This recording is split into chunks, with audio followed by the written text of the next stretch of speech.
San Luis Capital fue la cabecera de nuestro paseo por el oeste y llegamos después de un excelente viaje.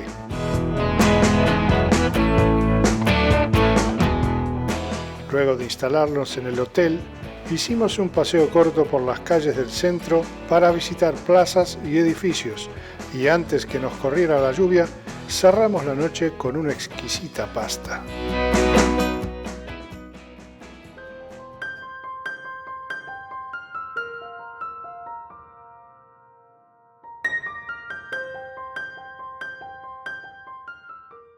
El primer paseo del viaje fue visitar el Parque Nacional Sierra de las Quijadas, 125 kilómetros al noroeste de la provincia. Salimos con buen tiempo y combustible escaso, pero alcanzó para ir y volver.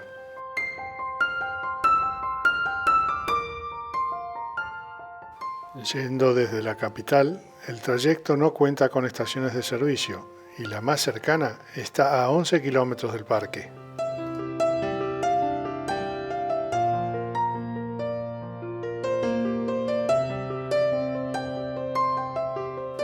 El parque fue creado en 1991. Tiene más de 73.000 hectáreas, algo así como 3,7 capitales federales. El atractivo principal es el Potrero de la Guada, una gigantesca depresión dentro del macizo de las Sierras de las Quijadas, que deja expuestos estratos antiguos con formas y colores extraordinarios.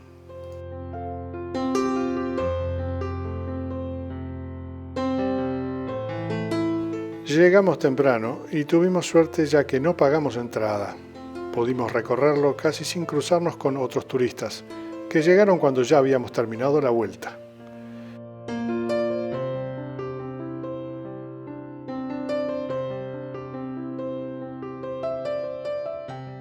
Los senderos están bien dispuestos y las vistas de este anfiteatro impactan. También pudimos ver algunos cóndores y águilas.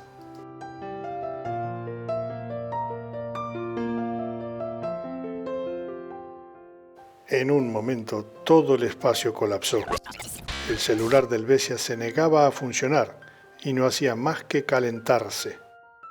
Lo golpeé con mano dura y pareció entender, pero ya no volvió a filmar.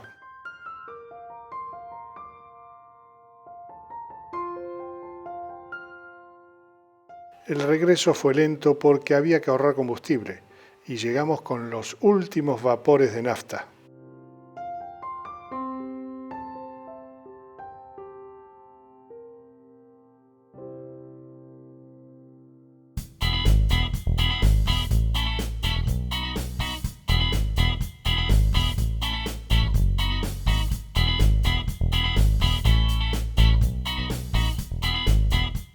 Partimos rumbo a Mendoza, donde nos esperaba Uspallata como segundo hospedaje. El viaje fue de 490 kilómetros, primero por una llanura del este de la provincia y luego entre montañas, siguiendo el curso del río Mendoza.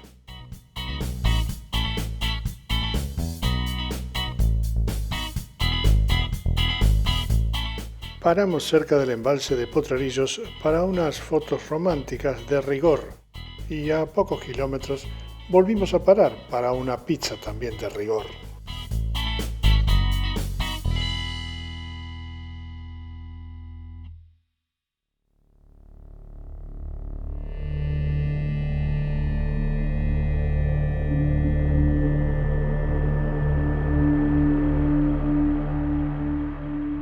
Previo al ascenso, fuimos al mirador frente a la confluencia de los ríos Mendoza y Uspallata para ver el valle que nos esperaba. A tan solo 1 kilómetro río abajo funcionaba la vieja estación Uspallata del tren transandino, inaugurada en 1891. El último tren de pasajeros pasó en 1979. El paseo hasta Aconcagua por la Ruta 7 es alucinante. Son apenas 80 kilómetros de curvas y subidas en camino impecable.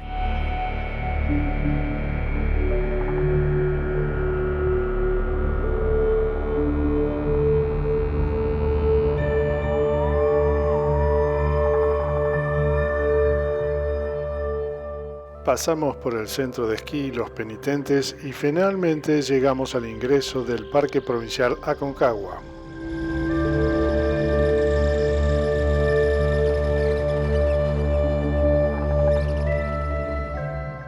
La visita consistió en una caminata de 900 metros hasta el mirador de la laguna Los Horcones, donde se alcanza una vista notable del Cerro Aconcagua. El entorno es una fiesta de formas y colores, donde las dimensiones alcanzan extremos pocas veces sentidos.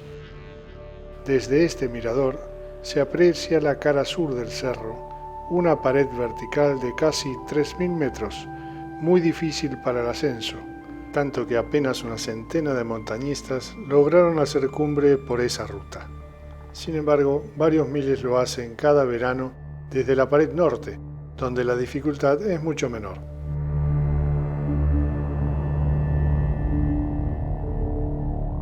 Son 6.962 metros sobre el nivel del mar, la mayor altura de América, y en sus anales se encuentran las historias más curiosas. El primer ascenso se registró en 1897, la primera mujer llegó en 1940. En 1952 un sacerdote celebró una misa en la cumbre. En 1969 un vaqueano llegó al lomo de mula. En 1981 dos franceses bajaron en Ana Delta en 30 minutos. En 1987 dos italianos subieron en bicicleta. En 1994 alcanzaron la cumbre 4 ciegos y en 2008 hizo cumbre un niño de 11 años.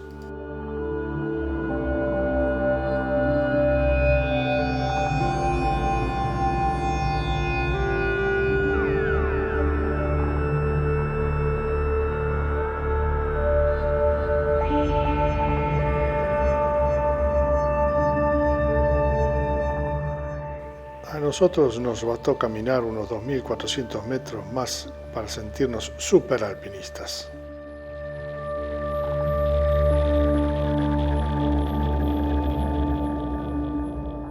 Al volver, nos detuvimos en Puente del Inca para almorzar unas opíparas hamburguesas, una vegetariana.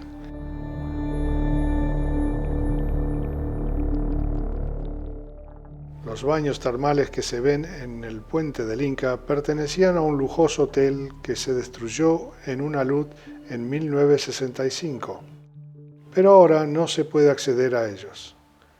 La Capilla de las Nieves, que está próxima y que se habilitó en 1929, se salvó de este alud por la gracia del Señor.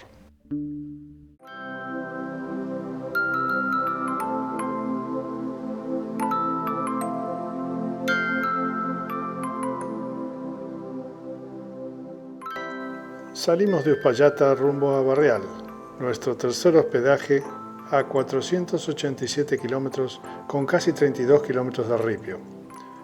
A poco de andar, entramos en el Parque Arqueológico de Tambillos, lugar donde habitaron los incas hace 500 años. Hoy se encuentra preservado y con cartelería explicativa.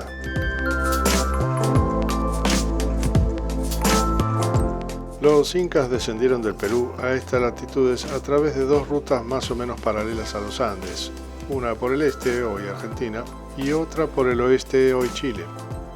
Fue entre el 1470 y 1490 y sometieron prácticamente a todos los aborígenes a su paso. En esta zona se encontraron con los huarpes, cuyos descendientes luchan hoy por la restitución de las tierras del Parque Nacional Sierra de las Quijadas.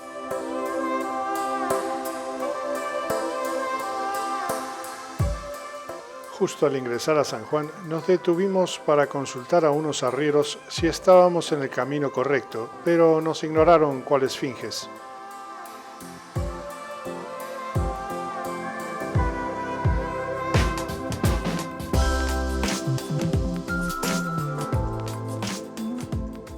Luego de otear el horizonte, vi que la mejor ruta estaba a mi izquierda y avanzamos hasta la Pampa del Leoncito.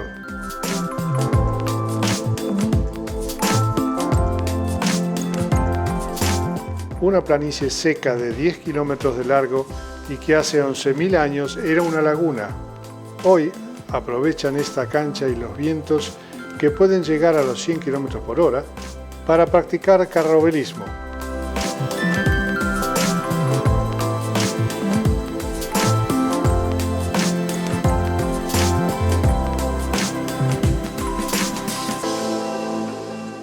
Llegamos a Barreal, nos instalamos y a la tarde retornamos al Parque Nacional El Leoncito. Teníamos una reserva para una noche de estrellas.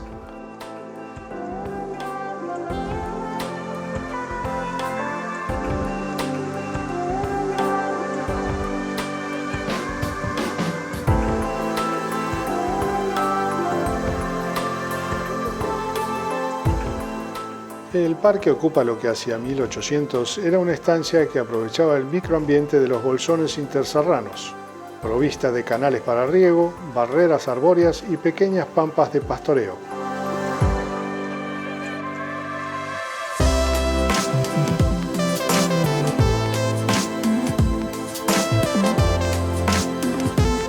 El complejo astronómico del Leoncito fue inaugurado en 1986 y se eligió este lugar por registrar anualmente más de 250 noches despejadas, casi sin viento, y atmósfera diáfana con escaso contenido de humedad.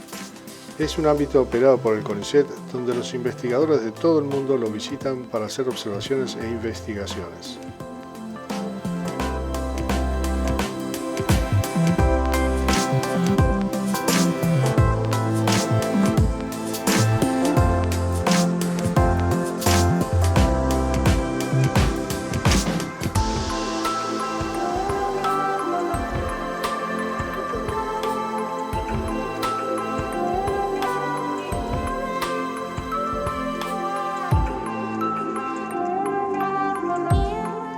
Mientras esperábamos que la noche se cerrara, podíamos ver dos halos brillantes sobre el horizonte y que correspondían a la iluminación nocturna de ciudades lejanas. Esto produce una contaminación lumínica que perjudica el trabajo del observatorio. Barreal adaptó ya sus luminarias para mitigar este efecto.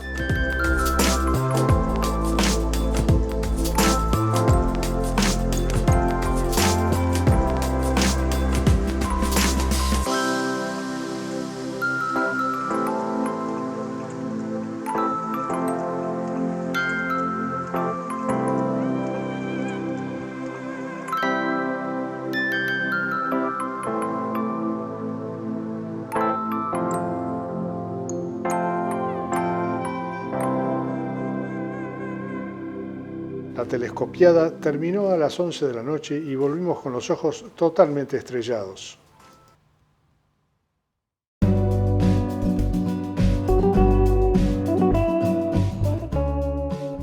La cabaña que tomamos en Barreal estaba dentro de una chacra que linda el río de los Patos y decidimos quedarnos para disfrutarla.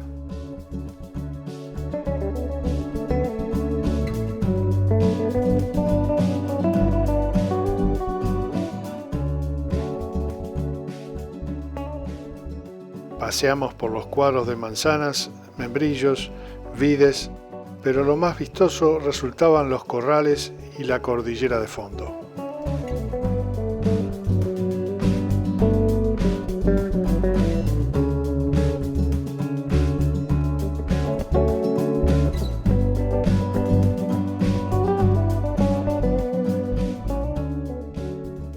También pudimos orillar el río que proviene del deshielo con aguas medio rápidas y que suele usarse para rafting o kayak.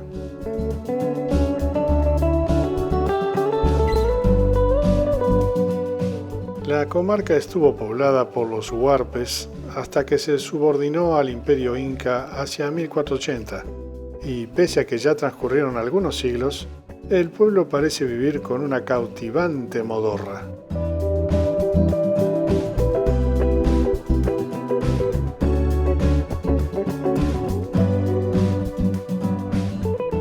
Un día prístino que nos permitió ver hasta el Mercedario, unos 73 kilómetros al sudoeste de San Juan y 6.700 metros de altura. Pero elegimos algo más tranqui y la mañana fluyó entre mates, fotos y animales.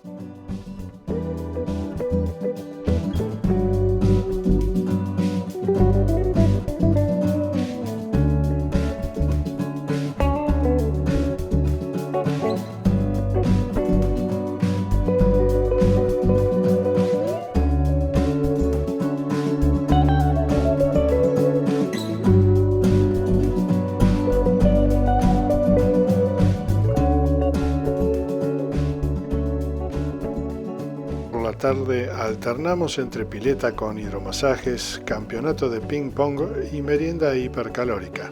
Y al bajar el sol, comenzamos a cerrar valijas, ya que mañana salíamos temprano hacia Villa Unión, La Rioja.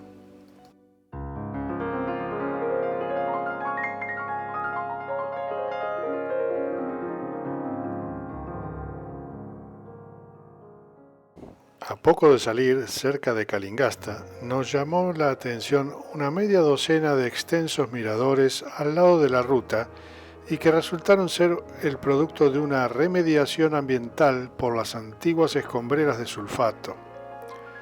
Lo más llamativo era el nombre asignado a cada uno de ellos: 2B, 3C o 5J, toda una manifestación de creatividad.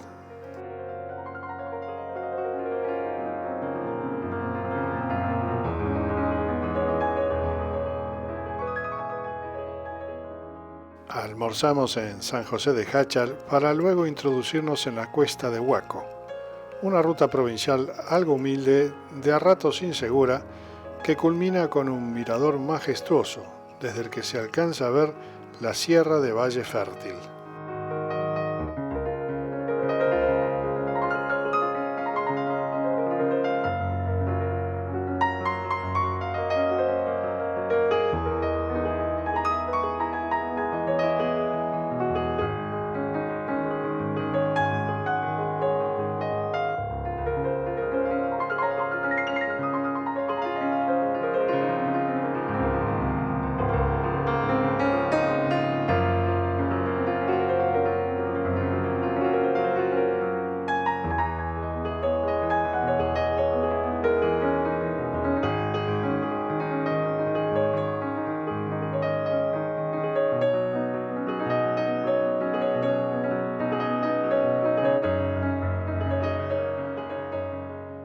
Luego de descender la cuesta, atragantarnos de fruta en el control fitosanitario de Guandacol y de discutir con un caballo, llegamos a Villa Unión.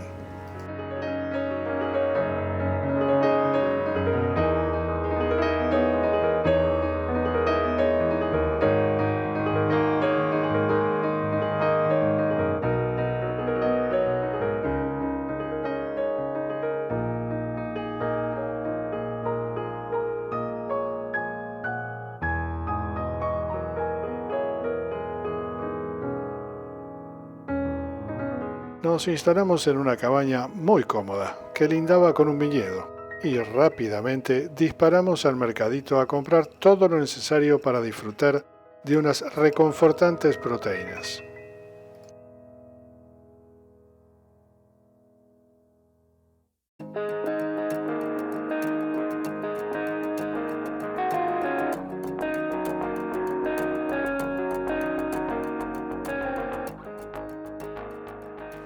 Llegamos a la cooperativa de guías en Vinchina con un día gris, pero nos aseguraron que el clima cambia arriba de los 3.000 metros. Por las dudas, llevamos algunas fotitos del 2015 para reconocer el lugar.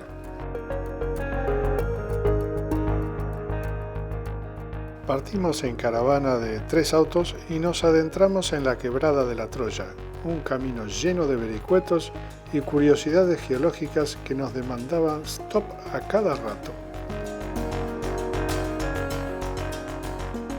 Saliendo de la quebrada nos detuvimos en Jagüé, un caserío con apenas 200 habitantes, pero unas empanadas riojanas on demand, envidia del noble repulgue. Una cordobesa de la caravana compró 2 docenas de empanadas y tuvimos que esperar unos 20 minutos para que prepararan las nuestras.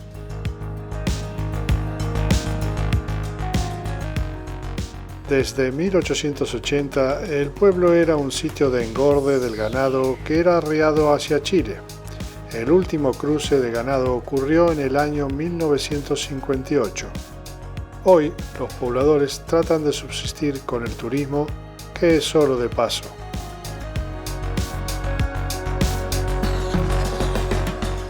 Continuamos ascendiendo lentamente por cornisas algo temerarias, pero compensadas por las vistas. Hello, ladies and gentlemen, this is the Captain speaking. Today we'll be traveling all the way to the Laguna Brava station. Approximate altitude is 45 meters with 22 pesos and 50 cents. And please refrain from removing the windows to salute the civilians below the clouds or to pretend to be looking somewhere else when the azafats come with the cornmeal. Thank you very much. This is the Captain speaking.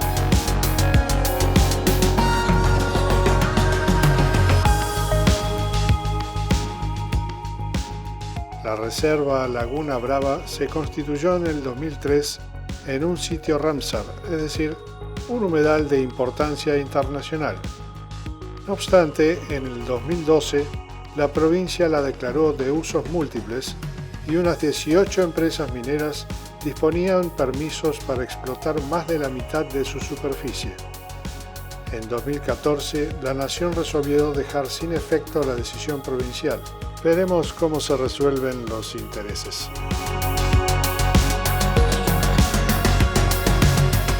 Cada auto llevaba un handy para escuchar las explicaciones de nuestro guía y también recomendaciones viales. Precaución.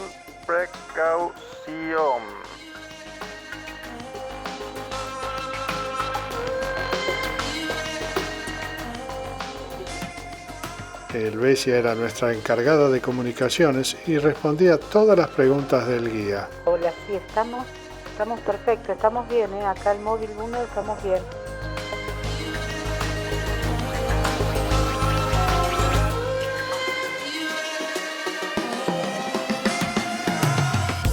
Cuesta imaginar cómo el ganado pasaba las noches sin pastos ni agua. Recordemos que la laguna es hipersalina. Entramos a uno de los refugios que utilizaban los arrieros en el cruce del ganado a Chile y que ya llevan más de 130 inviernos ahí. Definitivamente no eran estancias placenteras.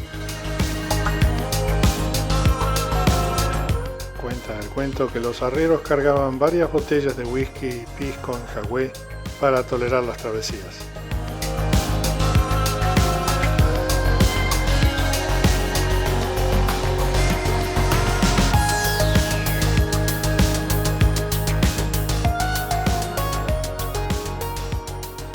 Disfrutamos del viento fuerte, el frío y de las empanadas. Temblando.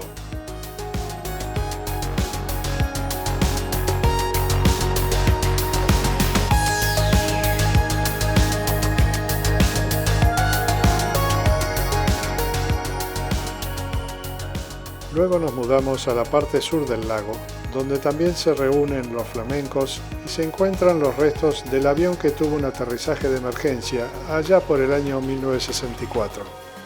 Para el interesado, recomiendo la historia que puede encontrar en internet Un panzazo en la brava, de Federico Quirbus.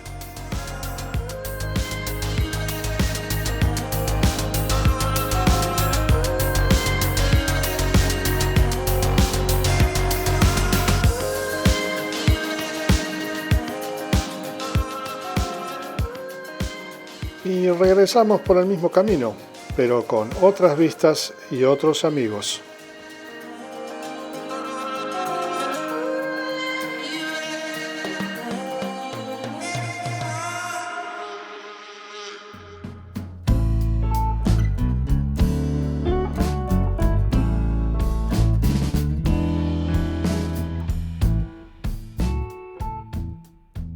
Llegamos al parque con unas nubecitas amenazadoras, pero el paseo arrancó.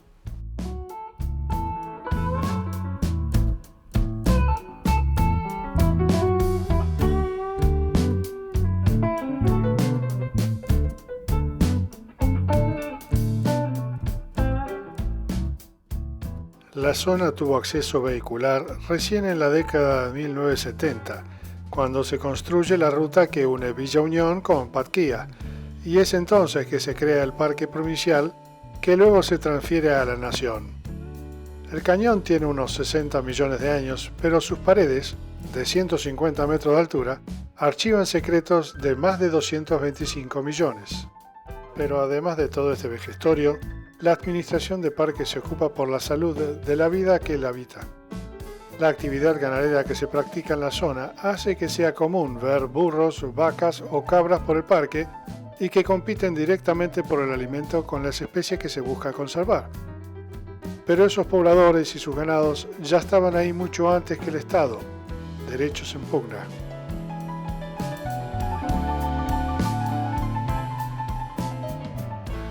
Tras unos tortuosos 13 kilómetros, ingresamos al cañón hasta el sitio donde se encuentran rastros de antiguos pobladores. Pero como no podíamos transitar por las pasarelas, dado que estaban húmedas y patinosas, tan solo pudimos ver unos pocos petroglifos. Estas son algunas tomas de nuestra anterior visita en 2015.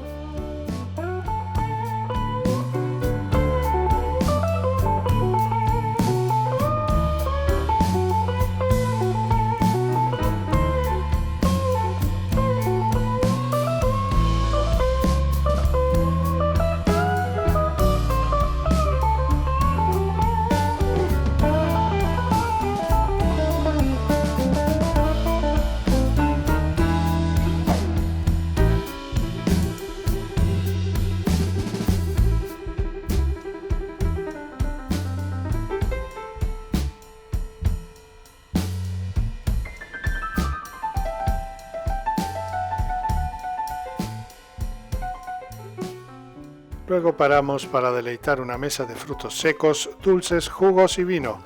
Esas trivialidades turísticas para justificar el costo de la entrada. La realidad era que estábamos famélicos y no tuvimos tiempo de registrar el momento.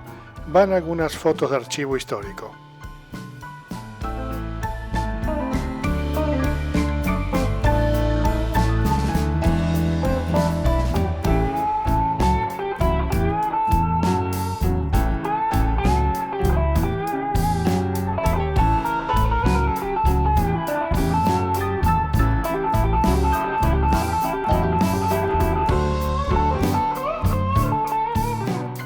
Llegamos al final del recorrido con garúa y poco pudimos apreciar, pero luego de una hora de retorno disfrutamos los hombres de un locro delicioso mientras las damas atendían su té con torta.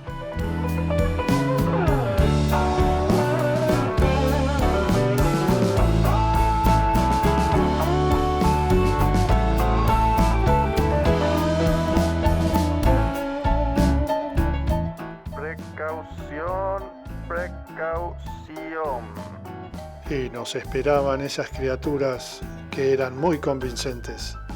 Tan solo un pisotón de estos monstruos hubiera resultado en un yeso. Las réplicas fueron preparadas totalmente en La Rioja por paleontólogos y paleoartistas en 2011. Impresionante.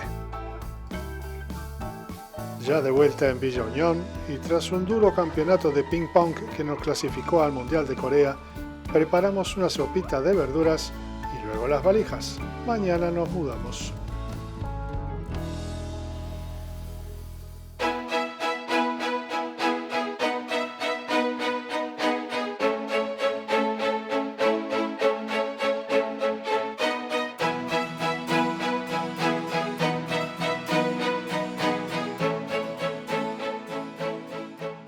Para llegar a San Agustín, en San Juan, dimos un rodeo por Chilecito, pasando por la cuesta de Miranda.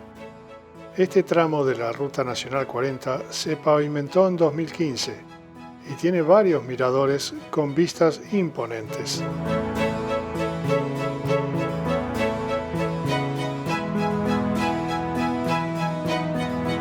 Por este paso pasaban el ganado que luego llegaría a Chile vía Laguna La Brava.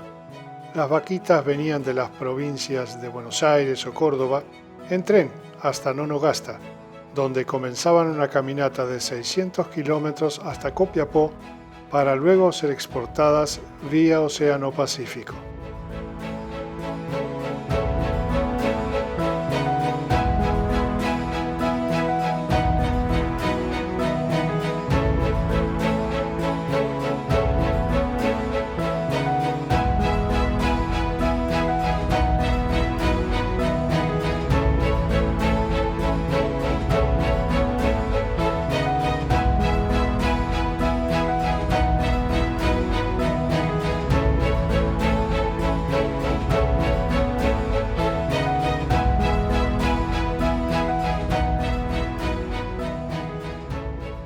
Ya en Chilecito visitamos el Museo del Cable Carril, donde un guía vestido de ferroviario nos obsequió su pasión y conocimiento. El cable carril refiere a una obra de ingeniería para la explotación minera de oro, plata y cobre allá por 1904. Chilecito la Mexicana era su nombre, y se trató de una de las obras más grandes en su época, tanto por sus 35 kilómetros de longitud como los 4.600 metros de altura a los que trepa. Su historia tiene más ribetes desgraciados que felices y parece hoy, por la reacción social hacia la minería, más vigente que nunca.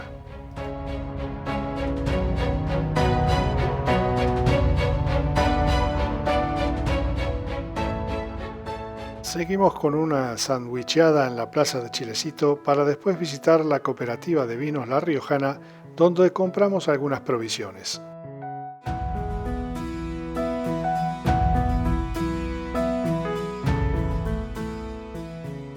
Viajamos hacia San Agustín y luego de instalarnos en la cabaña, cenamos en un restaurante con ambientación triásica, y así lo captó nuestra ropa, que retuvo todo el aroma de los saurios.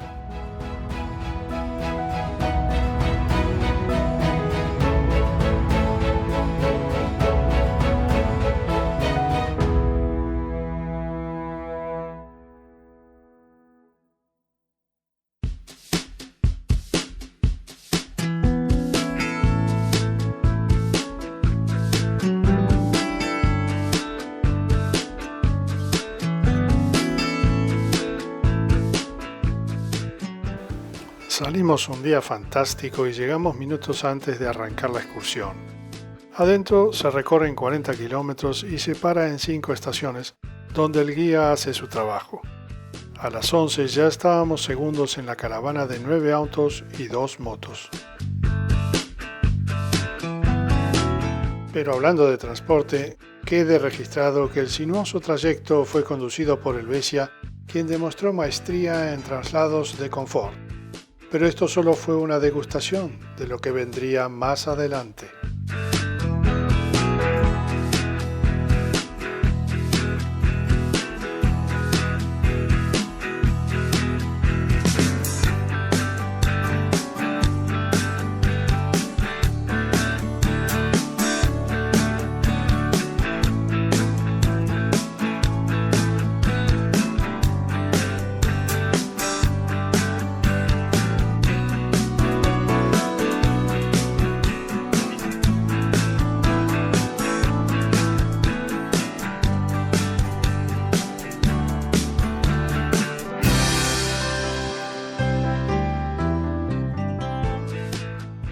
El Parque Provincial de Isigualasto, o Valle de la Luna, situado en el extremo norte de la provincia de San Juan, es un área protegida de 275.000 hectáreas, célebre a nivel científico ya que resguarda una importante reserva paleontológica. Es el único lugar del mundo donde puede verse totalmente a descubierto y perfectamente diferenciado todo el período Triásico, en forma completa y ordenada. Se calcula que las formaciones geológicas de este sitio tienen una antigüedad de entre 200 y 250 millones de años.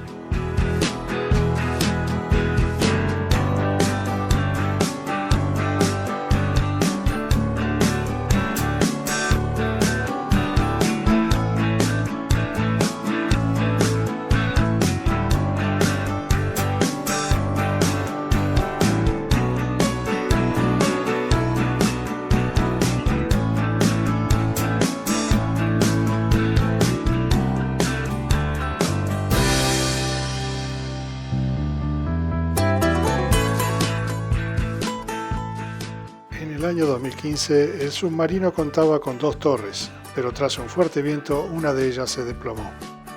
Años atrás, también se perdieron unas geoformas llamadas el Loro y otra llamada Lámpara de Aladino.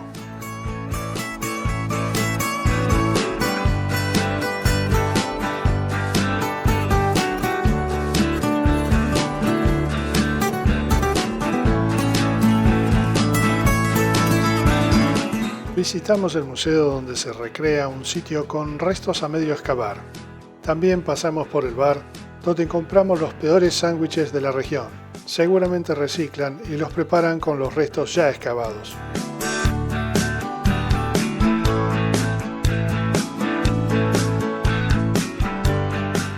Dr. William Seal fue un personaje fundamental para el parque.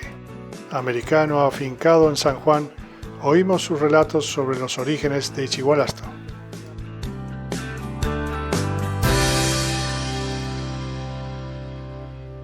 La historia de Ichigualasto realmente empieza, créelo o no, con Domingo Faustino Sarmiento. Siendo presidente, Sarmiento ofrece o pasa una ley que ofrece 25,000 pesos fuertes, o sea, pesos de oro, para el descubrimiento de yacimientos de carbón que pueden ser utilizados para la expansión del ferrocarril en el país.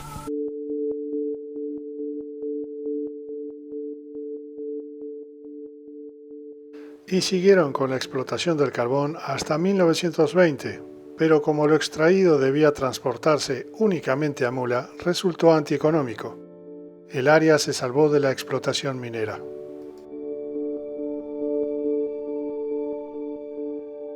Llegamos al centro de interpretación, donde nos esperaban animalitos por fuera y animalazos por dentro.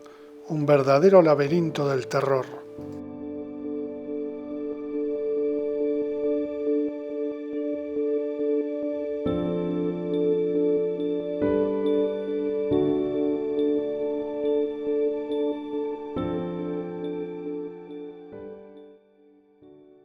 Salimos del parque hacia los túneles, el tramo escénico de la Ruta Nacional número 150. Se encuentra al oeste y cruza la sierra de Valle Fértil.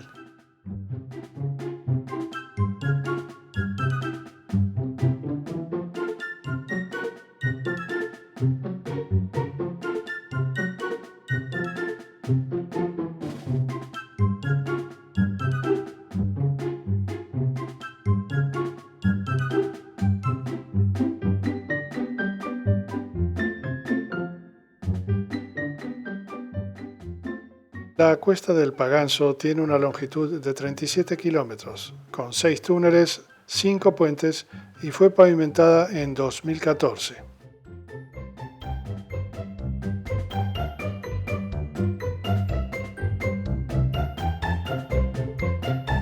Pretende ser algún día un corredor bioceánico entre Porto Alegre, Brasil, y Coquimbo, Chile. Faltan pavimentar unos 65 kilómetros del lado chileno y otros 56 kilómetros del lado argentino, más un túnel en el límite. El ida y vuelta se puede hacer en más o menos una hora y desde sus miradores se pueden abrazar todas las sierras de la región. De vuelta hacia San Agustín, pasamos nuevamente por esos 50 kilómetros de badenes El Suplicio de Raiza y terminamos el día con un partidazo de ping-pong.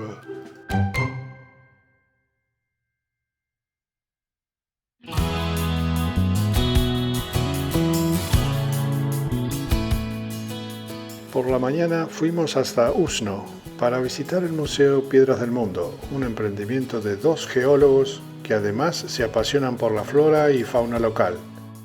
Uno de ellos nos dedicó más de una hora, solo éramos 4, explicando cada vitrina.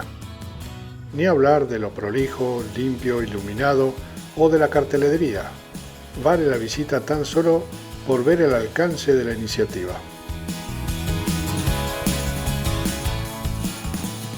Luego de almorzar, caminamos por los alrededores del embalse de San Agustín, donde siembran pejerreyes para atraer turistas pescadores. También caminamos por el río recolectando algunas piedras para lastrar el auto, que ya venía apretadito.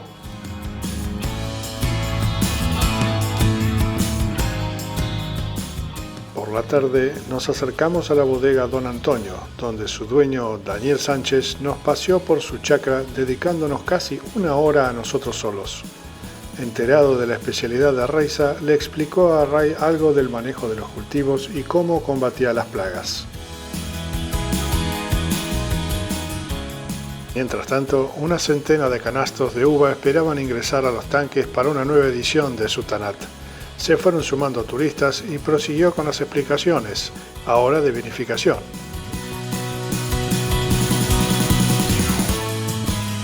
Es el único productor de vino fino en el valle y en 2011 obtuvo la medalla de plata por un concurso de vino artesanal. Un fenómeno.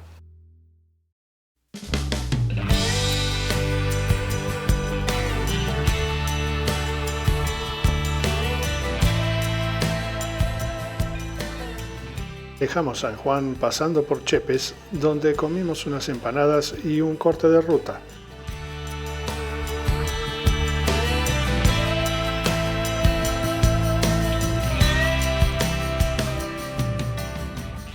Luego de un motín en la nave tuve que tomar un atajo para evitar un rally soñado. El camino que había elegido era una huella, pero le tenía tanta fe.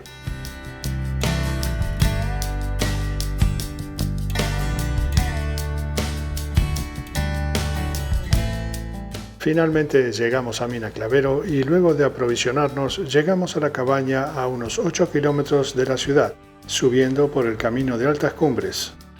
Una ubicación bien serrana que comenzamos a disfrutar ni bien desempacamos.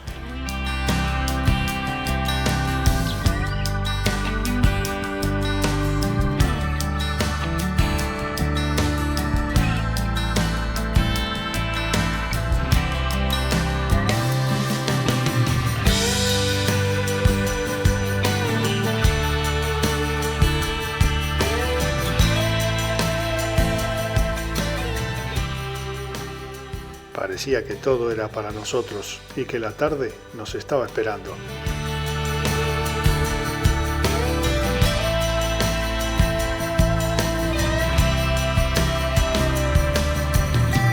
El complejo se llama Estancia Los Nogales y encontramos tanto una tapera vieja como varios nogales que nos regalaron decenas de nueces.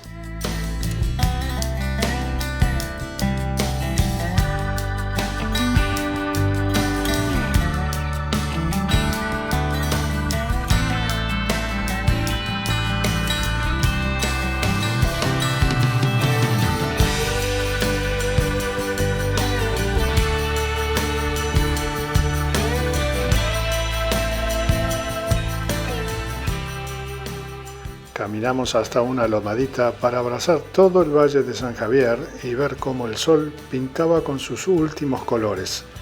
El espectáculo era completo, nubes, pájaros, fragancias y una composición natural venerable, tal cual el asadito que cerró la velada.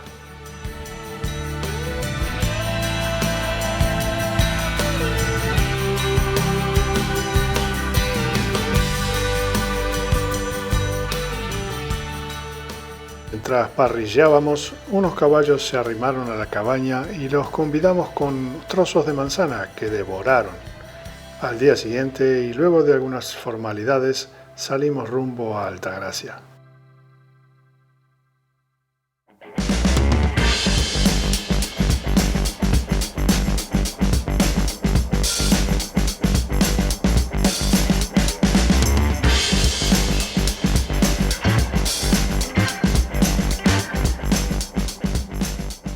Arrancamos el camino de las altas cumbres y luego de algunas vueltas encontramos la entrada al parque.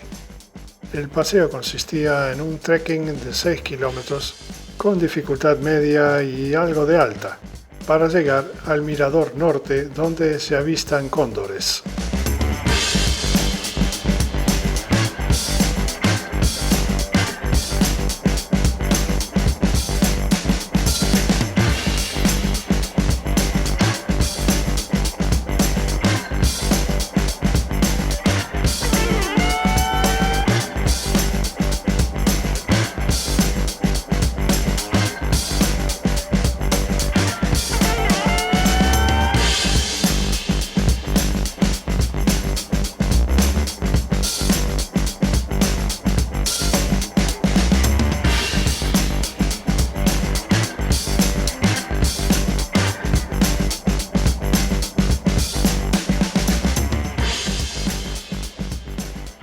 El entorno y las vistas son hermosas, pero a poco de llegar comenzó a cruzar un frente de nubes que nos quitó toda la vista. Metros antes de llegar al mirador, doy el mal paso y me doblo el tobillo. Un guardaparque que vigilaba el lugar me vendó y bajamos los 6 kilómetros, yo rengueando y ellos de bastón.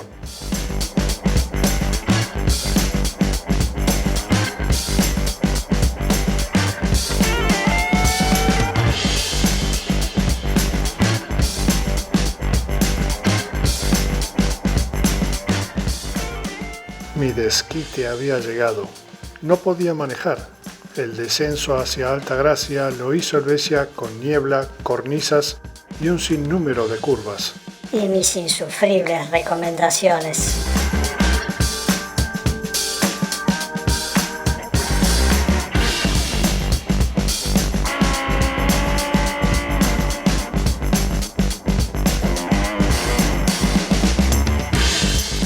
Se recibió con honores demostrando una bravura desconocida.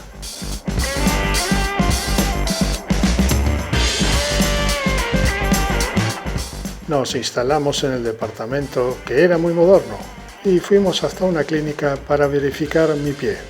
Afortunadamente solo estaba traumatizado. Los chicos trajeron una pizza y cerramos el día.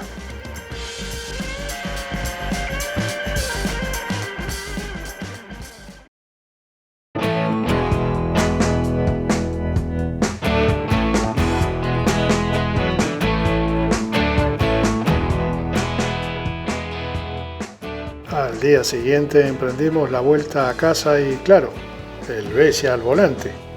700 kilómetros con un almuerzo pipón en el comedor kilómetro 256 de la Ruta 9 y un arribo impecable cerró nuestro periplo de Cuyo.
Hello ladies and gentlemen, this is the Captain speaking.